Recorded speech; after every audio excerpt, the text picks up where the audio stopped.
Today we're heading up into the mountains just outside of Boulder, Colorado, and the view is truly spectacular. Anne Blundstone has a house up on the mountain at about 7,500 feet, and she wants me to help her build a dry stack stone wall planter for her flower garden. So here we go, up into the high country.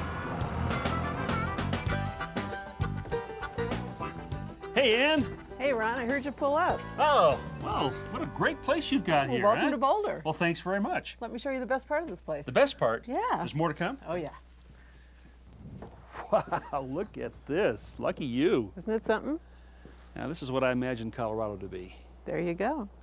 Well, Ron, let me show you where I want to put the garden wall. Okay.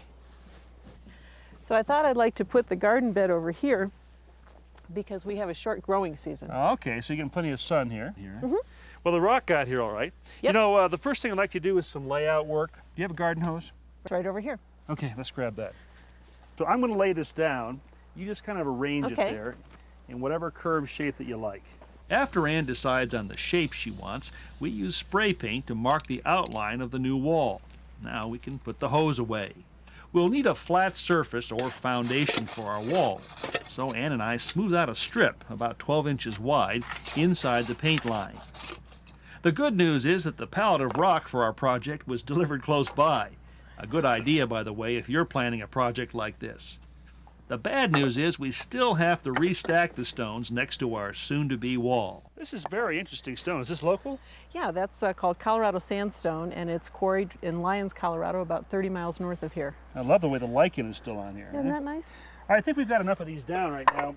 So Anne, I've divided up all the stones here into 3 piles. The largest stones back here, the medium-sized ones in the middle, and the small ones up there in the front. I want to start with the large stones. Those are going to form the base of the wall, so we're going to distribute those evenly along the line here. Before we begin, though, we'll compact the soil using this tamper. Compacting will help prevent our wall from settling unevenly. Okay. All right, let's just start with this guy right here. Oh, that's a nice one. You want this closer? Yeah, I think it can actually touch there. Okay. There you go. Very nice. This one here? Yeah, I think that's a good one. All right. What are we thinking? Right here. So it'll cover both of these. Okay. Right in here? Uh-huh. Oh, that's nice. Oh, that's very nice. And we want to start crossing joints like this with larger stones, sort of tie the wall together. There we go. Now, and we're filling in with these medium-sized rocks here. This is what's known as a dry stack wall. There's no mortar in here, and we can only go up about 18 inches on a dry stack wall. We're at about 14 or 15 right now, without either putting in a concrete footing or making the wall really deep, 2 to 3 courses, because the weight of the stone itself will actually cause it to sink. I have a thought here, and that is, why don't we make the top of the wall right here level with the deck, and then carry that level line right across this way into the hill. Okay. That sound all right to you? Yeah. Okay, good. The top couple of layers in our wall are made using the smallest rocks. Now, this is a line level right here, Ann. The line level attaches right to this string. At that end of the deck over there, it's tied off. And then it's to that stake down there. So this will make sure that the top of the wall right here is both at the right height and is also level. How does it look? Looks good. Anne has assembled a brilliantly colored selection of flowers for the nearly completed planter. Well, now for the fun part. Yeah. Do some planting. The wall is all done here. That's great. Before we actually put the dirt in, though, I want to install some of this. This is called landscape fabric or weed cloth. And just pull it out.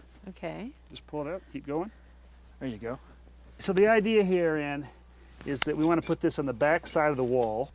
To keep any weeds or grass from growing through the wall, we can actually tuck it up underneath some of these rocks right here. It can take a whole lot of dirt to fill a planter this size, so we first toss in a few rocks. They'll also help with drainage, and there are plenty of them around the property. Rocks are in. Time for some topsoil here.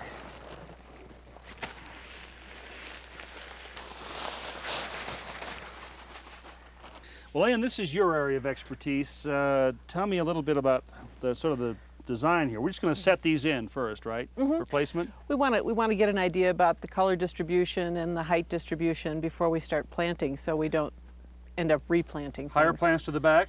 higher and brighter plants to the back, Higher and lower brighter, and okay. darker plants to the front so they don't get lost in the background. Are these plants native to Colorado? I'm not sure they're native, but these were all grown in Colorado because they have to prove themselves in our climate. And what that means is that we have a wide range of temperature night to day. This one is creeping thyme. Smell that. As opposed to fleeting time, right? Exactly. Oh my gosh, it's nice. Isn't that swell? Mmm. So what'll happen with this is that this is one we'll put toward the edges so it'll cascade. Remember we talked about our the nooks front? and crannies? We want something to cascade over the front. So maybe, maybe somewhere like in this. Yeah, in there. This one here, Anne, we want to Together, Ann and I dig and plant, and dig and plant some more. Well, you know what? If I do say so, we did a pretty nice job on this. This was just a bare corner this morning. This is so beautiful. I can't believe we did it in a day. And that lichen, I love this. I don't usually use this kind of tool, but I actually enjoyed it today. I'm glad you did. Could I add this to my collection? No, give me that fork back. Enjoy yourself. Thanks.